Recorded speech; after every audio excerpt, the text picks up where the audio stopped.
We are here in the Asmodee booth with Christophe Boelinger.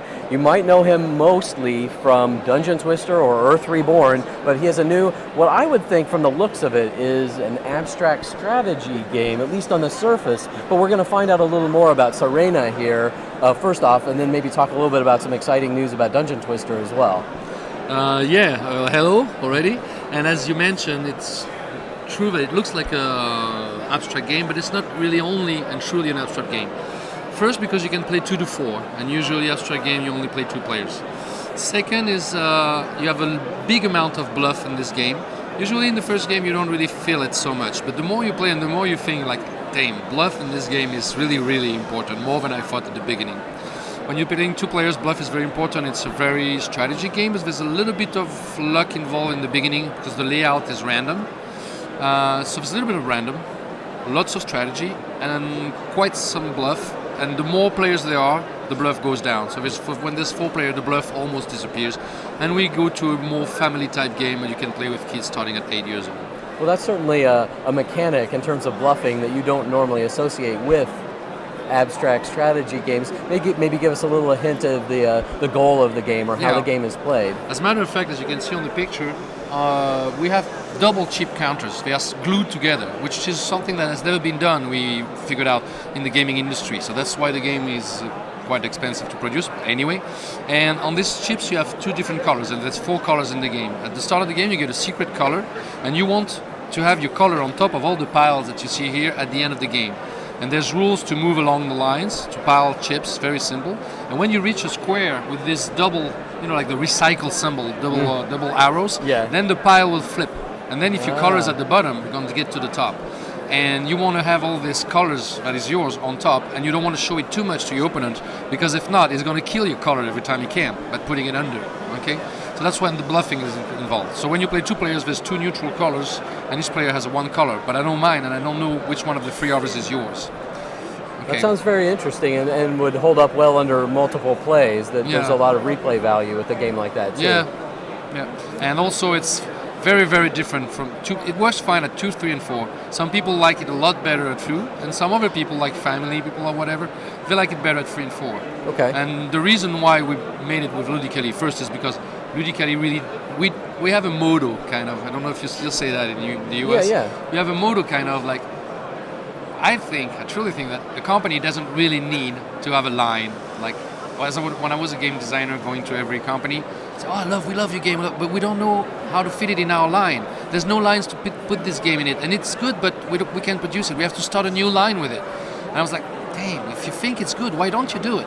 So that's what the motto we have at Ludically. No matter what the game I invent or I see, and whether it's for kids, grown-up people, older people, retired people, whatever, no matter the theme, if we think we have fun with it and it's addictive and it's always turning differently and you want to play it again and again, then we want to produce it. So that's why what's funny is that when you open the box of Serena, on the sign you see commercials for Earth Reborn, Dungeon Twister, and what's missing, which is a small card game for kids and grown-ups.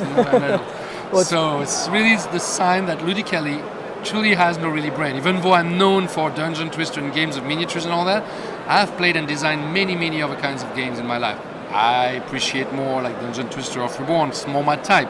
But I like to play these types of games also quite a lot. Well, it seems like what you're saying is that the game just has to stand on its own merits. It doesn't have to be in relation to anything else. If it's a good game on its own terms, then that's a game you might want to publish, right? No matter the target. Right. If it's for kids, people who want to think. And usually if the game, on top of that, can fit to people who like to, think brain, like in Go or chess or whatever. Yes. And on top of that can be played with all the family, then the person is double use, so why not? Right. So that's what pushed us to do Sarena, and it seems like from what we heard yesterday, the sales at Asmodee's booth Sarena was very good. So it's very good. Everybody see the tables are full all the time.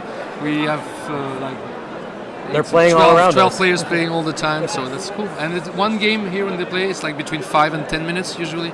So it keeps turning and turning and turning, which is not the case with Earth Reborn though. So that's appreciable. Not as much. Now I'm a big fan of puzzles, and to me, Dungeon Twister is a game that sort of crosses that, has a kind of a foot in both camps. It feels like it challenges that puzzle part of my brain as much as the gamer part of my brain as well. And you've had such a great success with all the different versions, but you were just telling me that there's actually news about Dungeon Twister coming up here in a kind of electronic form. Well, it's not really a news because we first presented the first screen capture and things that you could try here 2 years ago. Okay. So it took some delays. The game is ready on PS3 and already ready to be released.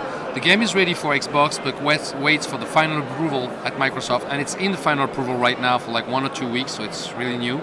The good news is that the PC version is almost finished. It's going to be on Steam, most probably, and they have done like 80% of the job on it. So they think, and as a matter of fact, before it was about to be released only on Xbox and PS3 simultaneously, and then they think that they're going to be able to release on the three platforms at the same time. That's kind of good that at least they're syncing up like that. I think you might get more attention and buzz the fact that it'll be available across all those different platforms. Well, it's mainly for me that I've play tested it in Cannes and played against a guy, and we made a video on the trick track when we were playing with remote with a guy on the testing consoles. And the game, they really respected everything, and it's in 3D. You have combat, action, sounds, and all that. But it's the same game, so I can play like at 3 o'clock in the morning. I can play against a Chinese or a Canadian or an American guy. And there's been some ranking going to be there, so I think it's a good tool to be able to play it at any time of the day against somebody from anywhere in the world. Well, this connection. I think it'll expose people, a whole new group of people, to your game who might not necessarily sit down to play the board game, but now will, maybe they'll go the opposite direction. They'll learn the electronic game and then want to play the face-to-face version. It's too bad we're not allowed to even put the picture of the board game on the video game. Microsoft. That's a shame. Yeah, so we could it says that it's a game that's adapted from a board game. Well, we not even can put a picture or whatever showing the board game. So maybe people will think that it's just a video game. They might not even think, if they don't read the credits, they might not even think that it's a board game at the start. So anyway. Well, to wrap up here, I know that we see some maybe prototypes here of some games coming in the future from you. Can you give us a little hint about maybe what's coming up in your bag of designer tricks here? So it's not really a secret anymore because I've been showing it and demoing it in different fairs in Europe and France mainly for the last 2 or 3 months. Our next future big game, and my other children, I would say, in the future, is called Archipel. It's kind of a German type board game with resources and optimization and like Puerto Rico and Agricola and all these games. Things that people don't expect me also and think that I don't play this, but I do a little bit. Anyway. It seems like a departure from if you look at the past games that you've designed. Not really, because this is just how it looks like from the outside. But once you play it, you see that it has a lot of thematic and scenario generating things like you have in Earth Reborn and all that, which means that it's a German game, German style of game, but with backstabbing, negotiating, cheating, lying, spying, trying to guess what are the objectives of the other guy, and a lot of everything, really, all the game mechanics really stick to the theme. So you really plunge deep into the theme, and each game is driven by objective cards and all that, makes that every game is totally different and makes a different scenario of a colonization of an archipel with different situations that would happen. Like you could take different parts of the history of the world with different colonization elements and stories that happen, and through the game you could kind of re-simulate this different colonization of Algeria or whatever, Cuba or the Caribs or the archipelago goes in the Pacific, whatever. Okay, so we are in between of a German board game and a scenario generating game type of Ameritrash as we call it. So and the backstabbing, all that things to what I would call the French touch. So I think like some of the other games, you have the fact that I play a lot of Ameritrash game, a lot of German board game, and I'm French and playing also some party games, French and backstabbing games, and you have all that involved. Sort of a synthesis of all these different styles of games, maybe. But I think kind of like Dungeon Twister also. The game mechanics has no luck. It's not. It's an Ameritrash looking like a game, but it has a German type board game mechanic, and everything sticks to the theme. So it's the same with Archipel. I'm always having the same process. I want to stick to the theme, and I want to get the best of all the worlds I know between the German, French, and American type of game mechanics or whatever. And also try to invent each time some new game mechanics that fits exactly what I want to simulate. I think the more you see games from the same designer, it's easier to see their voice shining through in all of their things, and I think maybe that's the thing that sets your games apart, even though they are so different. that you can see that you're very interested in pulling those different facets of the gaming world kind of together in your own way. I would say. So yeah, it's like Serena. I play a lot of abstract games, but they're truly abstract. And I don't know why in this one I wanted to input some bluff. It worked, and it makes a very different abstract game. I'm looking for originality, and also not for an abstract game, but mainly for all the other games, thematic. My main concern is to stick to the theme. Yes. What German board games, except some, but mostly German board games are very nice mechanic, very oiled, very mathematic, but you don't really feel the theme in some of them. Once you play once and the other one and the other one, it's the same math schematic, placed differently, but I don't really feel the theme. Now, some of them have it. I'm not saying all of them. Like Agricola, I think people really feel the theme when they play. Yes. For example. Well, if people want to find out more information about your games, is there someplace online that they could go to get more information? Oh, I have a Facebook page, so they can come. I mean, I almost accept everybody that accepts me on the Facebook page. I don't know if there's a maximum.